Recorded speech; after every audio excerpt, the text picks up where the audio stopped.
Welcome back to my YouTube channel J classes 05 पर स्वागत है। तो दोस्तों आज के हम लोग इस वीडियो पे देखने वाले हैं, हम लोग 100 एमसीक्यू देखने वाले हैं जो आज आप लोगों के एग्जाम में देखने के लिए मिलेगा। इसलिए आप लोग इस वीडियो को बिना स्किप करके देखिए और अंत तक देखिए। तो चलो हम लोग समय नहीं गवाते हैं मेरे प्यारे दोस्तों और वीडियो को स्टार्ट करते हैं। क्वेश्चन में पूछा गया है कि अर्थव्यवस्था की किस समस्या का संबंध उत्पादन की तकनीक चयन से। तो क्या हो जाएगा मेरे प्यारे दोस्तों, तो एक का जो राइट आंसर हो जाएगा ऑप्शन नंबर सी हो जाएगा। ठीक है, कैसे उत्पादन करें। अब क्वेश्चन नंबर 2 की ओर बढ़ते हैं। तो पूछा गया है कि कुल उपयोगिता अधिकतम होती है जब सीमांत उपयोगिता का मान क्या हो जाता है, तो शून्य हो जाता है। ठीक है दोस्तों, अब क्वेश्चन नंबर 3 की ओर बढ़ते हैं। तो क्वेश्चन नंबर 3 में पूछा गया कि सामान्यतः एक उदासीनता वक्र होता है, तो कैसे होता है, तो एक मूल बिंदु की ओर उत्तल होता है। ठीक है, अब क्वेश्चन नंबर 4 की ओर बढ़ते हैं। तो पूछा गया कि सामान्यतः एक मांग वक्र की ढाल होती है, तो मांग वक्र की ढाल कैसी होती है, तो ऋणात्मक होती है। ठीक है दोस्तों, अब क्वेश्चन नंबर 5 की ओर बढ़ते हैं। तो इसमें पूछा गया है कि एक सरल रेखा मांग वक्र के मध्य बिंदु पर मांग की कीमत लोच क्या होगा, तो क्या हो जाएगा मेरे प्यार दोस्तों, तो 5 का जो right answer option number B हो जाएगा, यानी कि 1 हो जाएगा। ठीक, अब क्वेश्चन में बढ़ते हैं अब 6 नंबर के। तो 6 नंबर पूछा गया कि निम्न में से किस वक्र का आकार उल्टा यू आकार का होता है, तो इसका जो राइट आंसर जो होगा मेरे प्यारे दोस्तों वो क्या हो जाएगा, क्वेश्चन नंबर 6 का हो जाएगा, ऑप्शन नंबर डी हो जाएगा। ठीक, औसत उत्पाद। क्वेश्चन नंबर 7 की ओर बढ़ते हैं। तो क्वेश्चन नंबर 7 में पूछा गया कि उत्पादन फलन क्यू बराबर ए एल अल्फा के बीटा में पैमाने का प्रतिफल क्या होगा, तो अल्फा प्लस बीटा हो जाएगा। अब क्वेश्चन नंबर 8 की ओर बढ़ते हैं। तो क्वेश्चन नंबर 8 में पूछा गया कि सीमांत लागत औसत लागत एक दूसरे के बराबर होती है, क्या होती है, तब क्या होती है दोस्तों, तो 8 का ऑप्शन नंबर डी हो जाएगा, औसत लागत न्यूनतम होती है। ठीक, अब क्वेश्चन नंबर 9 की ओर बढ़ते हैं। तो इसमें पूछा गया है कि निम्नलिखित में से कौन सा वक्र उत्पादन अक्ष के समांतर होता है, तो कौन सा होता है, तो 9 का ऑप्शन नंबर ए हो जाएगा, कुल स्थिर लागत वक्र। अब क्वेश्चन नंबर 10 की ओर बढ़ते हैं। तो क्वेश्चन नंबर 10 में जो पूछा गया है कि पूर्ण प्रतियोगिता बाजार में किस प्रकार की वस्तुएं का उत्पादन होता है, तो पूर्ण प्रति बाजार में कैसा होता है, समरूप वस्तुएं पाया जाता है। ठीक है, यानी कि एक जैसा वस्तु। क्वेश्चन नंबर 11 की ओर बढ़ते हैं। तो क्वेश्चन नंबर 11 में पूछा गया है कि अन्य बातें समान रहने पर किसी वस्तु की कीमत में 5% की वृद्धि होने से उस वस्तु की पूर्ति की मात्रा 6% बढ़ जाती है, तो वस्तु की पूर्ति की कीमत लोच का मान क्या होगा, तो मेरे प्यार दोस्तों 11 का जो राइट आंसर आप सभी का जो होगा वो ऑप्शन नंबर सी हो जाएगा। ठीक है, मतलब 1.2 हो जाएगा। क्वेश्चन नंबर 12 की ओर बढ़ते हैं। तो पूछा गया है कि अल्पकाल में एक पूर्ण प्रतियोगी फर्म की हानि होती है जब क्या होते हैं, तो एमआर जो होता है वो एमसी से छोटा होता है, यानी कि एमसी बड़ा होता है। ठीक, क्वेश्चन में बढ़ते हैं अब हम 13 नंबर की। और 13 में पूछा गया कि यदि किसी वस्तु की बाजार मांग तथा बाजार पूर्ति क्रमशः डी और एस है, तो बाजार संतुलन को निम्न में से किस स्थिति से दर्शाया जाता है, तो मेरे प्यारे दोस्तों 13 का जो right answer option number A हो जाएगा। ठीक है, डी बराबर होता है एस, यानी कि डिमांड बराबर होता है सप्लाई का। अब क्वेश्चन नंबर 14 में पूछा गया है, क्या पूछा गया है कि पूर्ति अधिक्य की स्थिति में किसी वस्तु की कीमत खोने की प्रवृत्ति होती है, तो क्या होती है, तो 14 का जो right answer option number A हो जाएगा, वृद्धि।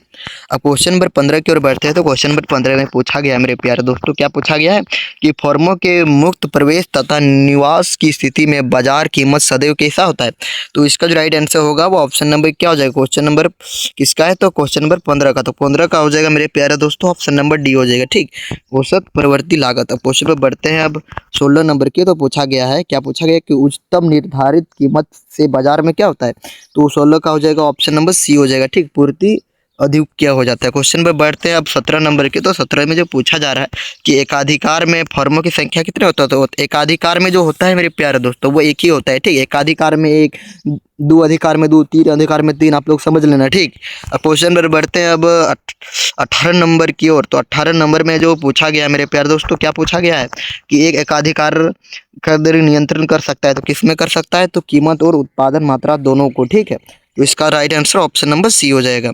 क्वेश्चन नंबर बढ़ते हैं अब 19 नंबर की ओर। तो 19 में जो पूछा जा रहा है कि जिस बाजार संरचना में केवल दो फर्म होते हैं, दो फर्म का बात हो रहा है, तो दो से दुई अधिकार, एक फर्म का बात होगा, एक अधिकार, आप लोग याद कर लेना है। ठीक, क्वेश्चन नंबर 20 में पूछा गया है कि कार्टेल निर्माण किस प्रकार की बाजार संरचना से संभव है, तो एक 20 का जो राइट आंसर होगा वो ऑप्शन नंबर ए हो जाएगा, पूर्ण प्रतियोगिता बाजार में होगा। ठीक, क्वेश्चन नंबर बढ़ते हैं अब 21 नंबर की ओर। तो इसमें पूछा गया है कि the general theory of employment stress and money नामक पुस्तक के लेखक कौन है, तो 21 का जो राइट आंसर होगा वो ऑप्शन नंबर सी होगा, जे एम केन्स हो जाएगा। क्वेश्चन में बढ़ते हैं 22 नंबर की ओर कि जीडीपी और एनएनपी में क्या अंतर है, तो इसका जो राइट आंसर होगा मेरे प्यारे दोस्तों क्या हो जाएगा, तो 22 का ऑप्शन नंबर सी हो जाएगा। ठीक, क्या हो जाएगा, तो जीडीपी बराबर क्या हो जाएगा, तो जीडीपी बराबर जो हो जाएगा वो हो जाएगा एनडीपी प्लस मूल्यह्रास। अब क्वेश्चन नंबर 23, तो क्वेश्चन नंबर 23 में पूछा गया है कि निम्नलिखित में किस वस्तु के निर्माण में गेहूं एक मध्यवर्ती वस्तु है, तो सभी हो जाएगा। ठीक है, इसी से ही बनता है सब कुछ। अब क्वेश्चन में बढ़ते हैं 25 नंबर की ओर। तो किस वर्ष में जीडीपी की गणना में निम्न में से किस मद को शामिल नहीं किया जाता है? तो 24 का जो राइट आंसर होगा मेरे प्यारे दोस्तों, वो आप सभी का ऑप्शन नंबर बी हो जाएगा। ठीक है, यानी कि प्रयुक्त कार का बिक्री मूल्य। क्वेश्चन नंबर 25, तो क्वेश्चन नंबर 25 में जो पूछा जा रहा है, क्या पूछा जा रहा है कि निम्नलिखित में से किस विधि से जीडीपी की गणना की जाती है? तो 25 का जो राइट आंसर हो जाएगा वो ऑप्शन नंबर डी हो जाएगा। ठीक है, मतलब ये विधि भी होना चाहिए, मूल्य वृद्धि भी होना चाहिए, आय विधि भी और ओए विधि भी। क्वेश्चन नंबर 26 में पूछा गया कि कौन सा नोट बंद हो गया था? आप लोगों को पता होगा 500 और 1000 नोट बंद हो गया था 2016 में। क्वेश्चन नंबर 17 में पूछा गया है, क्या पूछा गया कि वस्तु विनिमय प्रणाली का एक दोष निम्न में से कौन सा है? तो आवश्यकता के दोहरे संयोग का अभाव। अब क्वेश्चन में बढ़ते हैं 28 नंबर के। भारत का केंद्रीय बैंक निम्नलिखित में कौन सा? केंद्रीय बैंक का बात हो रहा है। ठीक है, वो व्यापारिक बैंक पूछा जाता तो ये हो जाता, ये हो जाता, ये हो जाता, लेकिन ये केंद्रीय बैंक एक ही है हम लोग का, वो भारतीय रिजर्व बैंक ऑफ, ये वो मुद्रा निर्गमन करता है। अब क्वेश्चन नंबर 29 में बढ़ते हैं। तो 29 में पूछा गया है कि निम्न में से किस परिस्थिति में मुद्रा की पूर्ति में कमी हो सकती है? तो वो सभी हो जाएगा। ठीक, तो यानी कि ये सभी।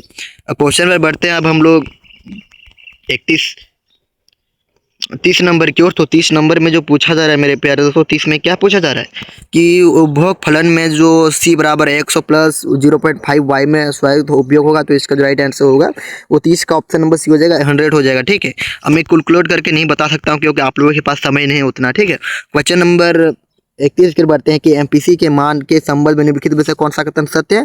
तो कौन सा कथन सत्य है? तो 31 का जो राइट आंसर हो जाएगा मेरे प्यारे दोस्तों, वो ए हो जाएगा। ठीक, अब क्वेश्चन नंबर 32 की ओर बढ़ते हैं। तो पूछा गया है कि यदि किसी अर्थव्यवस्था में एमपीसी का मान 0.4 है तो एमपीएस का मान क्या होगा? तो इसका जो राइट आंसर जो होगा वो ऑप्शन नंबर सी हो जाएगा। ठीक, अब क्वेश्चन पर बढ़ते हैं अब हम लोग 33 नंबर की ओर। तो 33 में जो पूछा जा रहा है कि यदि अर्थव्यवस्था में एमपीएस में वृद्धि होती है तब क्या होता है? तब कुल बचत में क्या होगा? तो इसका जो राइट आंसर होगा मेरे प्यारे दोस्तों वो क्या हो जाएगा? तो आप लोग कमेंट में जरूर बताएं। ठीक है, क्वेश्चन नंबर 34 की ओर बढ़ते हैं। 34 में जो पूछा जा रहा है मेरे प्यारे दोस्तों कि भारत में वित्त वर्ष की कालावधि कब होती है? तो 1 मार्च से, अब मतलब 1 अप्रैल से 31 मार्च तक होती है। ठीक है दोस्तों, अब क्वेश्चन पर बढ़ते हैं अब 36 नंबर की ओर। तो इसमें पूछा गया है कि निम्न में से कौन सा प्रत्यक्ष कर का एक उदाहरण है? तो प्रत्यक्ष कर हम लोग किसको कहते हैं? तो आप लोगों को पता है वो क्वेश्चन नंबर पूछा जा रहा है 35 में। तो 35 का जो राइट आंसर होगा वो ऑप्शन नंबर सी हो जाएगा, मतलब निगम कर हो जाएगा। क्वेश्चन पर बढ़ते हैं अब 35 के बाद 36 नंबर की ओर। तो 36 में जो पूछा जा रहा है कि राजस्व घाटा क्या होता है? तो राजस्व घाटा जो होता है वो क्या होता है? तो 36 का जो राइट आंसर होगा वो ऑप्शन नंबर ए हो जाएगा, और राजस्व व्यय और राजस्व प्राप्ति का अंतर। अब क्वेश्चन नंबर 37 की ओर बढ़ते हैं। तो इसमें पूछा गया है कि किस प्रकार की वस्तुओं के उपभोग में प्रतिष्ठित नहीं होती है? तो इसका जो राइट आंसर हो जाएगा 37 का, ऑप्शन नंबर डी हो जाएगा, निजी वस्तु। ठीक है, क्वेश्चन नंबर 37 देख चुके हैं। अब क्वेश्चन नंबर 38 की ओर बढ़ते हैं। तो विश्व बैंक की स्थापना कब हुई? तो विश्व बैंक की स्थापना ऑप्शन नंबर बी में दिया गया है, 1944 में हुआ। ठीक है दोस्तों, अब क्वेश्चन नंबर 38 खत्म हो गया। क्वेश्चन नंबर 39, जब किसी उद्देश्य की विदेशी विनिमय दर का निर्धारण बाजार शक्तियों के द्वारा होता है तो इस प्रकार की विनिमय दर को क्या कहते हैं? तो 39 का ऑप्शन नंबर बी हो जाएगा, यानी कि तीव्र विनिमय दर। अब क्वेश्चन नंबर 40 में जो पूछा जा रहा है लास्ट क्वेश्चन में कि निम्नलिखित में से भुगतान संतुलन के चालू खाता का एक घटक कौन सा है? तो हो जाएगा आप लोगों का ऑप्शन नंबर सी हो जाएगा, यानी कि वस्तुओं का आयात। तो हम लोग ने पार्ट 1 देख चुके हैं। पार्ट 2 देखते हैं कि भारतीय अर्थव्यवस्था किस प्रकार की अर्थव्यवस्था है। तो आप सभी का पता ही होगा कि किस प्रकार का अर्थव्यवस्था है। तो एक प्रकार को मिश्रित अर्थव्यवस्था है। ठीक है दोस्तों, और पूंजीवादी पूछा जाए तो अमेरिका हो जाएगा। ठीक, अब क्वेश्चन नंबर बढ़ते हैं अब हम लोग 2 नंबर के ओर। तो इसमें पूछा गया है कि निम्नलिखित में से संसाधन का एक उदाहरण कौन सा है? तो कौन सा है मेरे प्यारे दोस्तों? तो संसाधन क्या चीज़? तो औजार से भी होता है, मशीन, कौशल, तो इनमें सभी इसका राइट आंसर हो जाएगा। क्वेश्चन नंबर 3 की ओर बढ़ते हैं। तो क्वेश्चन नंबर 3 में जो पूछा जा रहा है मेरे प्यारे दोस्तों, क्या पूछा जा रहा है कि किस प्रकार की अर्थव्यवस्था में आर्थिक क्रियाकलापों का आयोजन सरकार या केंद्रीय सत्ता कर सकती है? तो इसका जो राइट आंसर हो जाएगा 3 का, वो ऑप्शन नंबर क्या हो जाएगा? तो सी हो जाएगा, यानी कि केंद्रीकृत योजनाबद्ध अर्थव्यवस्था। अब क्वेश्चन पर बढ़ते हैं अब 4 नंबर की ओर। तो 4 में पूछा जा रहा है कि निम्नलिखित में से किस वक्र की ढाल ऋणात्मक होती है? मतलब ऋणात्मक होती है तो बजट रेखा के। ठीक, तो ऑप्शन नंबर 4 का क्वेश्चन आंसर का हो जाएगा ऑप्शन नंबर बी। अब क्वेश्चन नंबर 5 की ओर बढ़ते हैं। तो इसमें पूछा गया कि जब किसी वस्तु की कीमत में परिवर्तन से उपभोक्ता का व्यय स्थिर रहता है तो उस वस्तु को की मांग क्या होती है? तो 5 का जो राइट आंसर होगा वो ऑप्शन नंबर सी हो जाएगा। ठीक, क्या होते हैं तो इकाई लोचदार। अब क्वेश्चन नंबर 6 की ओर बढ़ते हैं तो पूछा गया है कि दो वस्तुओं एक्स तथा वाई के बजट रेखा का समीकरण इतना इतना दिया है तो क्या ढाल होगा। तो इसका जो राइट आंसर होगा मेरे प्यारे दोस्तों ऑप्शन नंबर ए हो जाएगा। ठीक है, मैं आप लोगों को हल करके नहीं बता रहा हूँ क्योंकि अभी समय नहीं है। ठीक है दोस्तों, नहीं तो हल करके बताता। अब क्वेश्चन नंबर 7 में पूछा गया है कि जब किसी वस्तु की मांग को प्रभावित करने वाला एक कारक निम्नलिखित में से कौन सा है। तो 7 का जो राइट आंसर होगा वो ऑप्शन नंबर बी हो जाए। उपभोक्ता की आय से ही हम लोग पता लगाते हैं कि किस चीज़ का कितना मांग करना है, क्या करना है। ठीक, तो आय से ही हम लोग पता लगाते हैं। क्वेश्चन नंबर 8, तो क्वेश्चन नंबर 8 में जो पूछा गया मेरे प्यारे दोस्तों, क्या पूछा गया है कि उत्पादन और उत्पत्ति के साधनों के बीच के संबंध को क्या कहते हैं। तो इसका जो राइट आंसर होगा 8 का ऑप्शन नंबर क्या हो जाएगा। तो 8 का जो राइट आंसर होगा वो ऑप्शन नंबर सी हो जाएगा। ठीक, उसको उत्पादन फलन कहते हैं। क्वेश्चन नंबर 9 की ओर बढ़ते हैं तो इसमें पूछा गया है, क्या पूछा गया है कि निम्नलिखित में से स्थिर लागत का एक उदाहरण कौन सा है। स्थिर लागत माने स्थिर रहता है। देखो स्थिर क्या चीज रहता है मेरे प्यारे तो क्या रहता है तो मकान का किराया रहता है। वो स्थिर है कि आप लोगों का अगला महीना देना है तो देना है। ठीक, अब क्वेश्चन नंबर बढ़ते हैं अब हम लोग 11 नंबर की ओर, मतलब 10 नंबर की ओर। तो पूछा गया कि पैमाने के प्रतिफल किस प्रकार के उत्पादन फलन की व्याख्या है। तो इसका जो राइट आंसर हो जाएगा क्वेश्चन नंबर 10 का वो ऑप्शन नंबर क्या हो जाएगा तो बी हो जाएगा। ठीक, दीर्घकालीन उत्पादन फलन। क्वेश्चन नंबर 11 के ओर दोस्तों, तो 11 में जो पूछा जा रहा है कि प्रवर्ती साधन का कुल उत्पादन अधिकतम होता है जब क्या होता है। तो 11 का जो right answer option number D हो जाएगा। ठीक, सीमांत उत्पादन शून्य हो जाता है। क्वेश्चन नंबर 12 में जो पूछा जा रहा है कि किस प्रकार के बाजार में समरूप वस्तु पाए जाते हैं। तो पूर्ण प्रतियोगिता बाजार में समरूप वस्तु पाए जाते हैं। ठीक है दोस्तों, अब क्वेश्चन पर बढ़ते हैं 13 नंबर की। तो 13 में जो पूछा जा रहा है मेरे प्यारे दोस्तों, 13 में क्या पूछा जा रहा है कि एक पूर्ण प्रतियोगिता फर्म के लिए कौन सा वक्र पूर्ति वक्र होता है। तो इसका जो राइट आंसर होगा 13 का वो 13 का हो जाएगा ऑप्शन नंबर डी हो जाएगा। ठीक, सीमांत लागत वक्र का बढ़ता भाग। क्वेश्चन नंबर 14 में जो पूछा जा रहा है कि किसी वस्तु की मांग बढ़ने से वस्तु की कीमत में क्या होगी। देखो मांग बढ़ेगा तो वस्तु की कीमत में भी बढ़ेगी तो वृद्धि होती है। ठीक, तो 14 का option number B. Question number 15 में पूछा गया है कि संतुलन कीमत की स्थिति में है। तो संतुलन कीमत किस चीज में होता है तो मांग और पूर्ति बराबर होती है। ठीक है, तो यही इसका राइट आंसर होगा 15 का ऑप्शन नंबर सी है। क्वेश्चन नंबर 16, तो क्वेश्चन नंबर 16 में पूछा गया है कि समष्टि अर्थशास्त्र में समष्टि शब्द का अर्थ क्या होता है। समष्टि यानी कि बड़ा, ठीक आप लोग याद करना है, और व्यष्टि यानी कि छोटा। ये दोनों में से आप लोगों को पूछा जाएगा तो आप लोग को समझ में आ गया दोस्तों। क्वेश्चन पर बढ़ते हैं हम लोग अब 17 नंबर की ओर। तो पूछा गया है कि मुद्रास्फीति की स्थिति है तो क्या हो जाएगा। तो 17 का जो राइट आंसर जो होगा मेरे प्यारे दोस्तों वो ऑप्शन नंबर क्या हो जाएगा तो ऑप्शन नंबर बी हो जाएगा। ठीक है, यानी कि वस्तु की कीमत में वृद्धि होती है।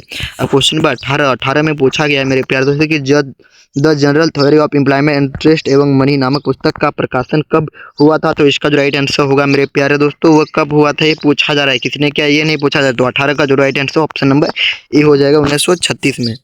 क्वेश्चन नंबर 19 की ओर बढ़ते हैं। तो क्वेश्चन नंबर 19 में जो पूछा गया है, क्या पूछा गया है कि मजदूरी क्या है। तो मजदूरी क्या होता है तो इसका जो राइट आंसर होगा वो प्रति इकाई श्रम की कीमत होती है। ठीक है, तो 19 का ऑप्शन नंबर बी।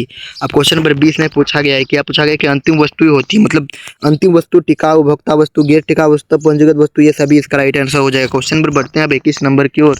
तो 21 नंबर में पूछा गया है कि निम्नलिखित में से तृतीयक क्षेत्र के एक गतिविधियां कौन सी। तृतीयक क्षेत्र माने कि तृतीयक क्षेत्र के अंतर्गत क्या चीज़ होता है तो गेहूँ उपजाना वो प्राथमिक में होता है। गेहूँ से आटा तैयार करना भी होता है, लेकिन आटे को बाजार में बेचना ये तृतीयक क्षेत्र के अंतर्गत आता है। तो यही इसका राइट आंसर हो जाएगा। क्वेश्चन नंबर 22 की ओर बढ़ते हैं। तो पूछा गया कि माल सूची में क्या सम्मिलित होता है। तो माल सूची में जो सम्मिलित होता है क्वेश्चन नंबर कितना है तो क्वेश्चन नंबर पूछा गया क्वेश्चन नंबर 22 का। तो क्वेश्चन नंबर 22 का ऑप्शन नंबर ए हो जाएगा। ठीक, मतलब विकृत निर्मित वस्तुएं हो जाएगा। ठीक, क्वेश्चन नंबर 23 में पूछा गया है कि जीएनपी तथा जीडीपी का अंतर क्या होता है। तो इसका जो राइट आंसर होगा 23 का वो ऑप्शन नंबर सी हो जाएगा। ठीक, क्या हो जाएगा तो विदेशी से प्राप्त शुद्ध आय को है। ठीक, क्वेश्चन नंबर 24 में निम्नलिखित में से मुद्रा की एक विशेषता कौन सी है। तो मुद्रा की एक विशेषता कौन सी है तो मुद्रा से हम लोग क्या करते हैं तो मुद्रा से ये सभी कार्य करते हैं। तो इसलिए इसका राइट नहीं होगा मेरे प्यारे दोस्तों कि निम्नलिखित में से मुद्रा का एक विशेषता पूछा जा रहा है तो ये होगा ऑप्शन नंबर सी, क्योंकि मुद्रा स्वाभाविक रूप से स्वीकार होता है, उसको हम लोग स्वीकार करते हैं। ठीक है, अब क्वेश्चन पर बढ़ते हैं अब हम लोग 25 नंबर की ओर। तो 25 में जो पूछा गया मेरे प्यारे दोस्तों, क्या पूछा गया कि किस बैंक को भारत का केंद्रीय बैंक कहा जाता है। तो आप लोगों को पता ही होगा कि हम लोग भारतीय रिजर्व बैंक ऑफ इंडिया को कहते हैं। ठीक है, क्वेश्चन नंबर 26 की ओर बढ़ते हैं। तो इसमें पूछा गया कि निम्नलिखित में से 0 और 1 के बीच होता है तो क्या होता है। तो इसका जो राइट आंसर होगा 26 का वो ऑप्शन नंबर ए हो जाएगा, उपभोक्ता की सीमित प्रवृत्ति होता है। क्वेश्चन नंबर 27 की ओर बढ़ते हैं। तो क्वेश्चन 27 में जो पूछा गया है तो 27 का ऑप्शन नंबर सी हो जाएगा। ठीक, मतलब 2.5। क्वेश्चन नंबर 28 में जो पूछा गया मेरे प्यारे दोस्तों कि भारत में वित्तीय वर्ष की अवधि कितनी होती है। तो 1 अप्रैल से 31 मार्च तक होती है। ठीक, क्वेश्चन नंबर बढ़ते हैं अब हम लोग 29 नंबर की ओर तो पूछा गया है कि निम्नलिखित में से पूंजीगत व्यय का एक उदाहरण क्या है। तो ये क्या हो जाएगा, तो इसका जो राइट आंसर हो जाएगा 29 का, वो ऑप्शन नंबर सी हो जाएगा, भूमि वृहन अधिग्रहण व्यय। अब क्वेश्चन नंबर 30 लास्ट क्वेश्चन पूछा कि मुद्रास्फीति की स्थिति में है, तो इसका जो राइट आंसर होगा वो ऑप्शन नंबर क्या हो जाएगा, तो इसका जो right answer option number D हो जाएगा, मतलब सी हो जाएगा, विनिमय दर में वृद्धि होती है। तो हम लोग ने ये देख चुके हैं। अब हम लोग देखने वाले हैं जो इस साल परीक्षा हुआ 2026 में साइंस और कॉमर्स में, क्योंकि उसको भी आप लोगों को देख लेना है, क्योंकि उससे कम से कम 8 या तो 6-5 क्वेश्चन तो गारंटी। आप लोग देख लीजिए कि इस साल क्या क्या क्वेश्चन पूछा गया था 2026 में साइंस और कॉमर्स में। तो फर्स्ट क्वेश्चन पूछा गया कि निम्नलिखित में से कौन उत्पादन का साधन नहीं है। तो कौन उत्पादन का साधन नहीं है मेरे प्यारे दोस्तों, मुद्रा है। मुद्रा एक प्रकार का उत्पादन का साधन नहीं है। क्वेश्चन नंबर 2 में पूछा गया मेरे प्यारे दोस्तों, क्या पूछा गया है कि निम्नलिखित में से किस इकाई में उपयोगिता को मापा जा सकता है। तो हम लोग रुपया से मापते हैं, ठीक है दोस्तों। अब क्वेश्चन पर बढ़ते हैं अब हम लोग 3 नंबर की ओर। तो पूछा गया है कि निम्नलिखित में से पूरक वस्तु का उदाहरण है, तो वो हो जाए कलम और स्याही, ठीक। क्वेश्चन नंबर 4 में पूछा गया है मेरे प्यारे दोस्तों कि पूर्ण प्रतियोगिता बाजार में फर्मों की संख्या कितनी होती है, तो अत्यधिक होती है, ठीक। अब क्वेश्चन नंबर 5 की ओर बढ़ते हैं। तो एक फर्म के द्वारा वस्तु के 10% की वृद्धि तो 15% बढ़ जाती है, तो क्या होगा, एक प्रकार का लोचदार हो जाएगा, ठीक। क्वेश्चन नंबर बढ़ते हैं अब 6 नंबर की ओर। तो 6 नंबर में जो पूछा जा रहा है मेरे प्यारे दोस्तों, क्या पूछा जा रहा है कि किसी वस्तु की मांग में वृद्धि होने से संतुलन कीमत में क्या प्रभाव पड़ता है। मांग में वृद्धि होगा तो उसमें वृद्धि होगा ना मेरे प्यारे दोस्तों। इसके लिए इसका right answer option number A हो जाएगा, ठीक। अब क्वेश्चन में बढ़ते हैं अब 7 नंबर की ओर। तो 7 नंबर में पूछा गया है कि बाजार में मांग अधिकता की स्थिति कब उत्पन्न होती है। तब डिमांड सब मतलब डिमांड जो होता है वो सप्लाई से ज़्यादा हो जाता है, ठीक। अब क्वेश्चन पर बढ़ते हैं अब 8 नंबर की ओर। तो इसमें पूछा गया है कि किसी वस्तु की सीमांत उपयोगिता शून्य होती है पर कुल उपयोगिता क्या होती है, तो अधिकतम होती है, ठीक। तो इसका right answer option number B हो जाएगा। 9 8 का ऑप्शन पर बी। क्वेश्चन नंबर 9 में पूछा गया मेरे प्यारे दोस्तों कि सामान्यतः एक सरल रेखा मांग वक्र की ढाल ऋणात्मक होती है, एक कारण है, कैसे कारण है। तो इसका जो राइट आंसर होगा मेरे प्यारे दोस्तों वो 9 का हो जाएगा, ऑप्शन नंबर सी हो जाएगा, ठीक। क्या हो जाएगा, तो मूल प्रवाह, आय प्रवाह और परिस्थापन प्रवाह, ठीक। परिस्थापन। Question number 10। क्वेश्चन नंबर 10 में जो पूछा गया है मेरे प्यारे दोस्तों, क्या पूछा गया है कि उत्पादन फलन में ये क्वेश्चन दिया गया है, तो ये क्या हो जाएगा, तो इसका जो राइट आंसर होगा 10 का ऑप्शन नंबर क्या हो जाएगा, तो सी हो जाएगा, ठीक। यानी कि पैमाने का वर्धमान प्रतिफल। क्वेश्चन नंबर हम लोग 11 की ओर बढ़ते हैं। तो इसमें एक चित्र दिया है, तो आप लोग देख लीजिएगा, ठीक है। क्वेश्चन नंबर हम लोग बढ़ते हैं अब इसमें 11 नंबर की निम्नलिखित रेखा चित्र की पूर्ति लोज किस मान की माप होती है। तो इसका जो राइट आंसर होगा 11 का, वो ऑप्शन नंबर क्या हो जाएगा, तो 11 का ऑप्शन नंबर ए हो जाएगा, मतलब शून्य।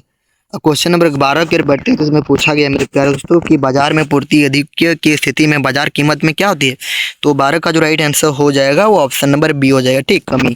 क्वेश्चन नंबर 13 की ओर बढ़ते हैं। तो इसमें पूछा गया है कि वस्तुओं का बॉन्डिंग किस प्रकार की बाजार संरचना की विशेषता है। तो इसका जो right answer option number D हो जाएगा, ठीक। क्या हो जाएगा, तो डी। क्या चीज़ कितना का है, क्वेश्चन नंबर 13 का। तो क्वेश्चन नंबर 13 का ऑप्शन नंबर सी हो जाएगा, सॉरी दोस्तों, वो एकाकृत प्रतियोगिता में होगा, ठीक।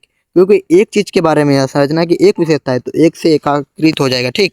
क्वेश्चन पर बढ़ते हैं अब 14 नंबर की ओर। तो 14 नंबर मेरे मेरे प्यारे दोस्तों पूछा गया है, क्या पूछा गया है कि एक मुक्त कर लगाने से किसी वस्तु की पूर्ति पर क्या प्रभाव पड़ता है। तो इसका जो राइट आंसर होगा वो 14 का, वो ऑप्शन नंबर सी हो जाएगा, ठीक। क्या हो जाएगा, तो पूर्ति अपरिवर्तित रहती है। क्वेश्चन पर बढ़ते हैं अब हम लोग 15 नंबर की ओर। तो इसमें पूछा गया है कि 15 नंबर में जो पूछा गया है, तो 15 नंबर में किस बाजार में फर्म का मांग वक्र पूर्ण लोचदार होता है। तो क्या हो जाता है, पूर्ण लोचदार होता है। तो 15 का हो जाएगा ऑप्शन नंबर ए। पूर्ण से आप लोगों का देखो यहाँ पूर्ण लोचदार, तो पूर्ण प्रतियोगिता हो जाएगा, ठीक। अब क्वेश्चन नंबर 16 की ओर बढ़ते हैं। तो इसमें पूछा गया है कि अर्थशास्त्र की भाषा में निवेश शब्द से क्या अभिप्राय है। तो इसका जो राइट आंसर होगा वो ऑप्शन नंबर डी हो जाएगा, यानी कि पूंजीगत वस्तु के स्टॉक में वृद्धि। 16 का डी। क्वेश्चन नंबर 17 में पूछा गया है कि क्या पूछा गया है कि आय के चक्रीय प्रभाव के दो क्षेत्रक मॉडल के कारक सेवाओं का प्रवाह किस दिशा में होता है। तो 17 का जो राइट आंसर हो जाएगा वो ऑप्शन नंबर बी हो जाएगा, परिवार से फर्म की ओर। अब क्वेश्चन नंबर 18 की ओर बढ़ते हैं। तो इसमें पूछा गया कि सरकार द्वारा भुगतान की गई वृद्धा पेंशन के इसको क्या कहा जाता है। तो देखो कितना इजी पॉइंट है, और मैंने आप लोगों को 2 वीडियो लेक्चर प्रोवाइड कर दिया हूँ, तो दोनों को भी देख लेना और इसी को देख लेना है, ठीक है। और आप लोग ज़्यादा से ज़्यादा सपोर्ट करेंगे तो और एक वीडियो बना दूंगा, तो उससे आप लोगों को 30 में 30 मिल जाएगा, ठीक है दोस्तों। तो अब क्वेश्चन नंबर 18 देख चुके हैं। तो 18 के बाद हम लोग 19 18 है दोस्तों, तो 18 नहीं बताया ना, तो 18 जो हो जाएगा वो व्यक्तिगत आय हो जाएगा, ठीक।